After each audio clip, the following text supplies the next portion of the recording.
Vamos lá, a gente está em domingo de batismo. E como não daria tempo de eu continuar falando o que eu tinha para falar hoje só da nossa série, que a gente está em Efésios 4. No domingo passado nós falamos já da metade do capítulo e hoje a gente vai tentar falar um pouquinho da segunda metade. Mas vou trazer para conjugar junto com um assunto que a gente sempre ama fazer nos dias de batismo, que é falar de batismo. Por que está acontecendo o que está acontecendo aqui? Qual é a importância, né, do que está acontecendo aqui? E primeiro, para a gente já começar com a expectativa correta, já sair do lugar certo, a gente está fazendo o que a gente está fazendo aqui porque é uma ordem de Jesus. Não é algo opcional. Ele não disse, se vocês acharem que é bom, se fizer sentido para vocês, se vocês estiverem de acordo. Ele não disse isso, ele falou, vão pelo mundo, ensinando o que eu ensinei para vocês e batizando essas pessoas em nome do Pai, do Filho e do Espírito Santo. Então, primeiro motivo do porquê a gente faz o que a gente faz, é porque é uma ordem de Jesus. A gente vê isso escrito lá em Mateus 28, depois lá em Marcos 16. Em Mateus 28 ele diz o seguinte, Deus me deu todo o poder nos céus e na terra. Portanto, vão a todos os povos do mundo e façam com que sejam meus seguidores, batizando esses seguidores em nome do Pai, do Filho e do Espírito Santo, e ensinando-os a obedecer a tudo o que eu tenho ordenado a vocês. Depois em Marcos 16, ele também diz o seguinte, vão pelo mundo inteiro e anunciem o Evangelho a todas as pessoas. Quem crer e for batizado será salvo, mas quem não crer será condenado. Nós aprendemos da palavra do Senhor e de acordo com ela nós caminhamos. Se é uma ordem do Senhor, é o que nós fazemos. E é interessante porque o que a gente está aprendendo aqui, segundo os textos que nós estamos lendo, é primeiro que não existe acepção de pessoas. O Senhor nos mandou pregar a todos. Você não tem que escolher quem vai e quem não vai, quem serve e quem não serve, quem cabe e quem não cabe. O Senhor te mandou pregar, simplesmente pregar. E é interessante porque muitas vezes a gente mesmo faz a classificação de para quem a gente vai pregar. A gente que está discipulando e começou a igreja desde o zero e sai desse lugar onde a gente conhece as histórias das pessoas e sabe que realidades elas estão vivendo mesmo antes de viver o poder de Deus sobre a vida delas, muitas vezes a gente fica ali escolhendo qual é aquele que eu vou conseguir de repente transformar, vai ser mais fácil transformar, né? Mas eu vou ser sincero com vocês, o Senhor tem mandado cada caso aí que só mesmo pela misericórdia. Se não for Ele, a gente mesmo não tem o que fazer. A gente não tem condição nenhuma de transformar as pessoas, mesmo porque a gente nem quer isso, porque a palavra nos fala que o único que pode convencer o homem do pecado, da situação que ele está vivendo, é o Espírito Santo de Deus. E é por isso, é desse texto que a gente tirou a frase que a gente tanto fala aqui. A gente só não atrapalha. O Espírito Santo vai fazer. Ele vai transformar, seja quem for, seja como for. Não é na tua capacidade, não é no teu conhecimento, não é na tua habilidade, não é na tua oratória. É naquilo que Ele quer fazer na vida das pessoas, é naquilo que Ele está agora mesmo fazendo com que as coisas aconteçam para que a vontade dEle seja vivida nas nossas vidas. Agora o batismo é essa resposta. Né? O batismo é essa declaração pública de fé, como a gente já ouviu aqui hoje nos vídeos. Não é, como a gente já viu aqui também no texto, não é o batismo quem salva. Quem salva é a fé, é acreditar, é entregar a vida nas mãos do Senhor, é a fé em Jesus. É a fé que Ele é o Filho de Deus e que Ele se entregou numa cruz para que eu tivesse novamente a possibilidade de ter acesso ao meu Criador e caminhar de acordo com o propósito que Ele tem para a minha vida. É isso que salva, é a fé. Mas assim como a fé é interna, é algo do meu coração, é algo que eu estou sentindo, é algo que eu estou vivendo, o batismo é a resposta externa, o batismo é do corpo, o batismo é a declaração pública, é quando eu quero gritar para que todos possam ouvir, para que todos possam saber quem é o Senhor da minha vida, e é exatamente o que vocês estão fazendo aqui hoje. É algo que já não está cabendo dentro de vocês e precisa ser declarado, precisa ser mostrado, precisa ser falado para que as pessoas possam saber, porque já não cabe dentro de vocês, já não cabe dentro da gente. Agora essa transformação, ela acontece e é lindo de ver como ela acontece. Porque além dessa importância do batismo, ele também tem alguns significados. E o primeiro significado que a gente vê, né, no batismo é a purificação dos pecados. Tem um texto em Atos 2, no verso 38, que diz o seguinte: Pedro está ali pregando, e Pedro vinha com tudo. Hoje eu estou me sentindo meio Pedro, vocês já vão ver por quê, na segunda metade dessa mensagem, né? E ele dizia o seguinte: se arrependam, arrependam-se, e cada um de vocês seja batizado em nome de Jesus Cristo, para que os seus pecados sejam perdoados. Nós vemos João falando isso aí também, em 1 João 1,7, quando ele diz o seguinte: o sangue de Jesus, o seu Filho, nos limpa de todo o pecado. Então, o primeiro significado, quando eu creio em Jesus, eu acredito no sacrifício dele na cruz, e que aquele sangue se derramou para que os meus pecados pudessem ser perdoados, para que eu pudesse ser purificado, para que eu pudesse de verdade ser limpo. E um dos significados da palavra original, batismo, que é baptizo, fala justamente disso, de imergir, de lavar, né, de banhar. E hoje a gente estava conversando de manhã sobre esse assunto também, e eu acho interessante como muitos de nós, durante toda a nossa vida, não se deixa ser submergido na presença do Senhor. Como muitos de nós, na nossa vida cristã inclusive, porque tem muitos que já estão há muito tempo frequentando igreja, mas estão falando: eu nunca vivi o que eu estou vivendo hoje, eu nunca experimentei o que eu estou experimentando hoje. Porque quem sabe você era como eu, que no final de semana, no dia da igreja, né, eu punha a roupa da igreja, punha a cara de igreja, usava o vocabulário de igreja, e ia para a igreja para viver a minha vida de igreja, que durava o domingo.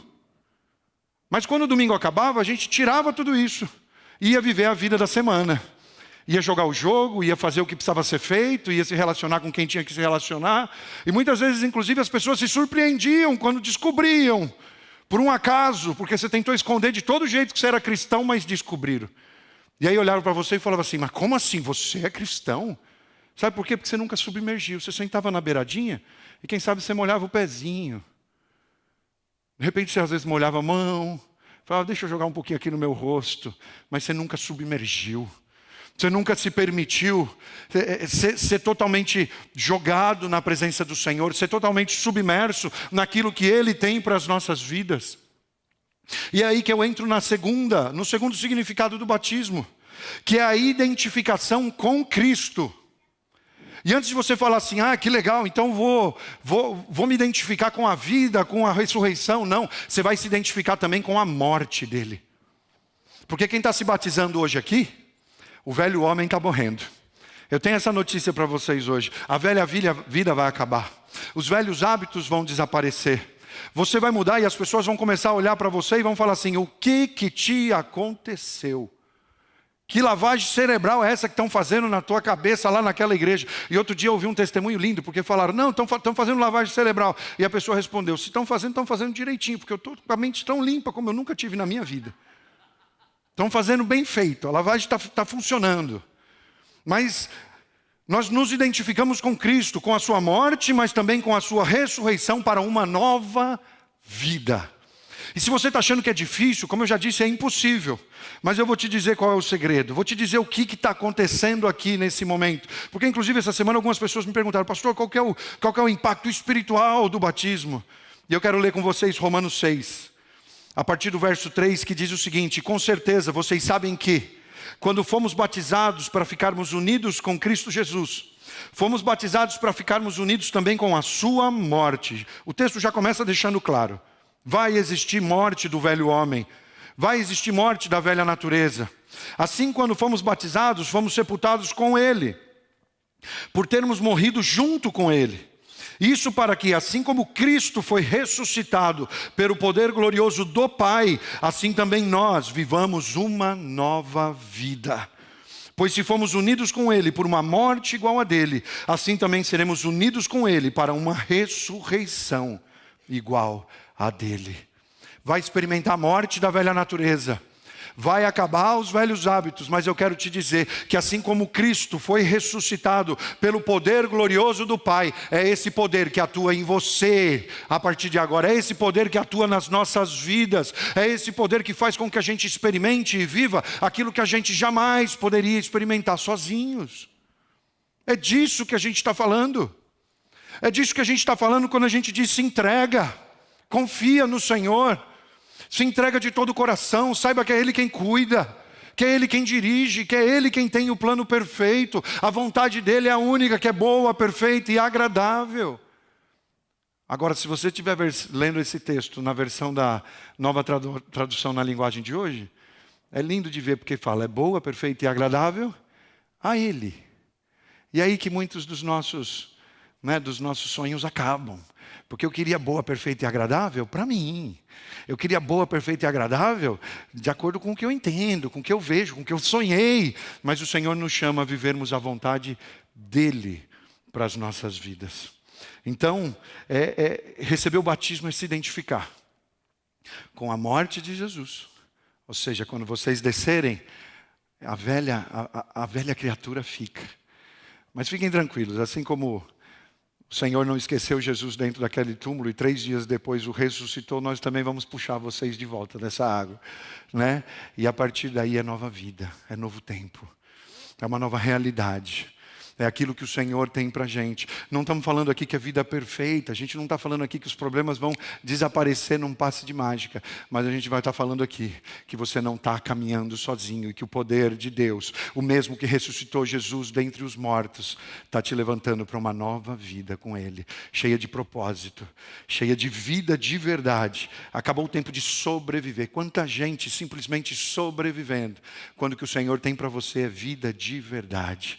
É roupa nova, não é remendo novo, é roupa nova, porque para isso o Senhor nos chamou.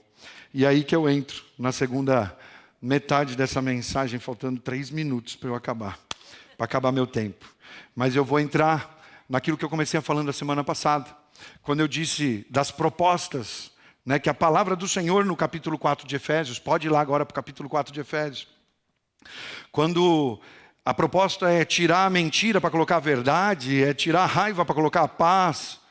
E quando eu citei, né, todo mundo já ficou meio assim, o ambiente ficou meio pesado. Falou, como assim? O pastor está me chamando de mentiroso? O pastor está falando de roubo? O pastor está falando de vingança, de fofoca? E você achou que a gente fosse ficar só aí na superfície, né? Vamos descer um pouquinho? Vamos entrar no texto, nos versículos que a palavra está falando? Então ele começa falando dos velhos hábitos que precisam sair. E a gente está falando da carta de eclesiologia. Está falando de um tesouro que diz o que é a igreja do Senhor. Então o que ele está trazendo aqui é justamente tudo aquilo que pode não só atrapalhar, mas pode destruir o que a gente está construindo aqui. O que o Senhor está construindo aqui através das nossas vidas. A gente está falando de comunhão, a gente está falando de unidade, a gente está falando de caminhar lado a lado. Mas se você permitir que a mentira entre na tua vida, tudo isso pode estar comprometido. E o texto, no capítulo 4, verso 25, diz o seguinte: por isso não mintam mais, que cada um diga a verdade para o seu irmão na fé, pois todos nós somos membros do corpo de Cristo.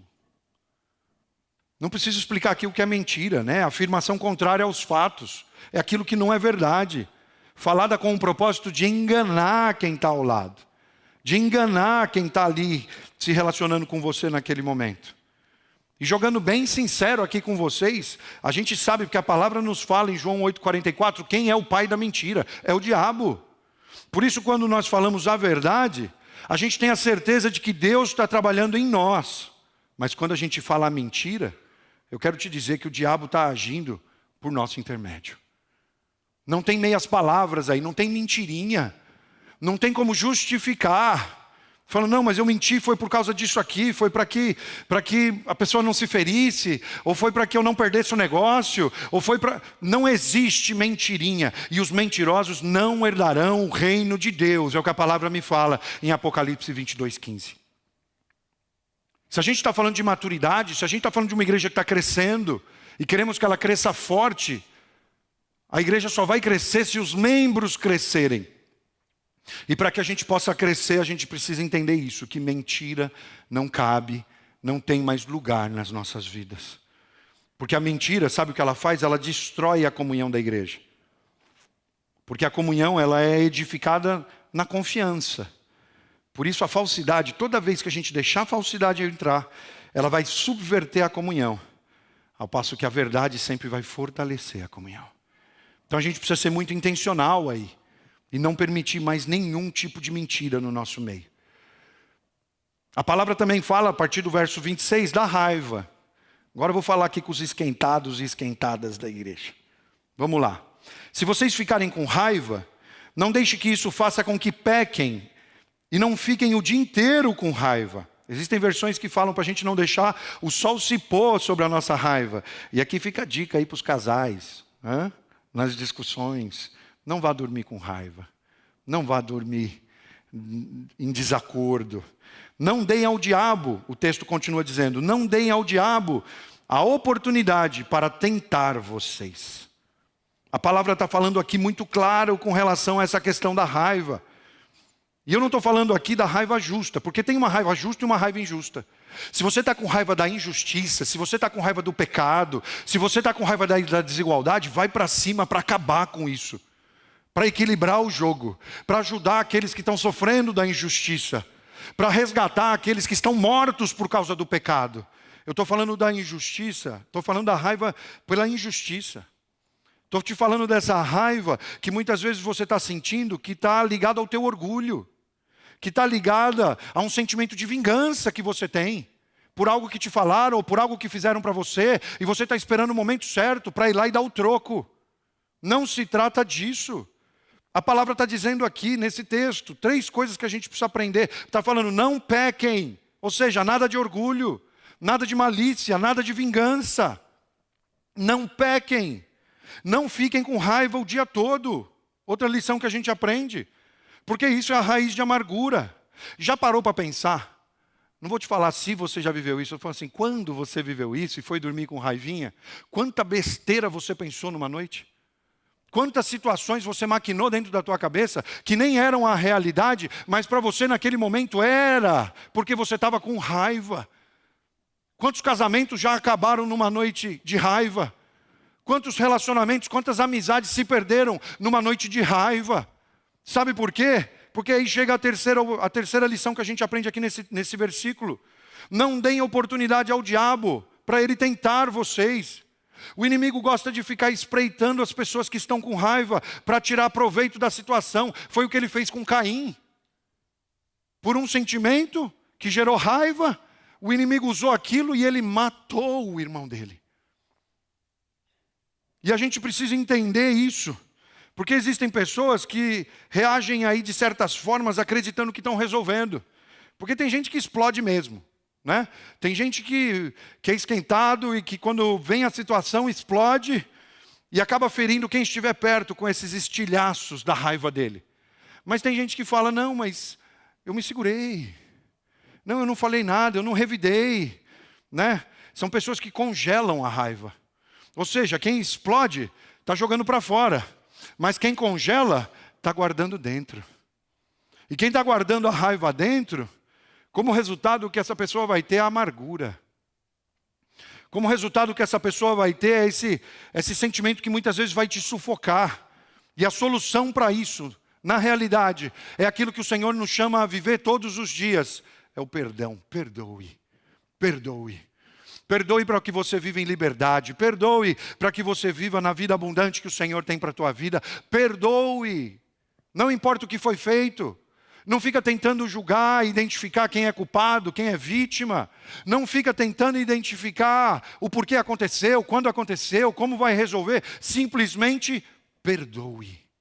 E viva aquilo que o Senhor tem para a tua vida. Os textos continuam falando de assuntos duros de ouvir.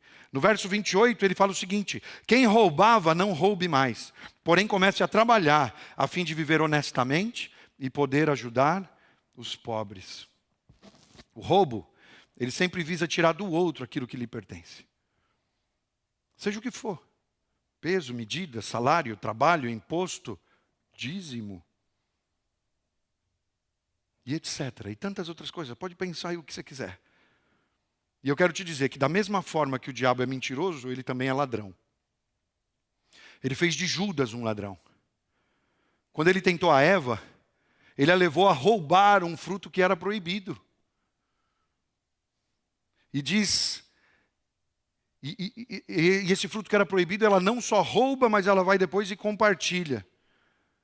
E Adão também se torna esse ladrão. E é interessante porque o primeiro Adão, ele é expulso do jardim porque roubou. Porque tocou em algo que não era dele, que não era para ele. Mas o segundo Adão, ele se volta para um ladrão que está sendo crucificado do lado dele na cruz. E ele diz, ainda hoje a tua vida muda. Ainda hoje você vai estar comigo no paraíso. Ele pega alguém que estava naquela condição e ele transforma aquela condição.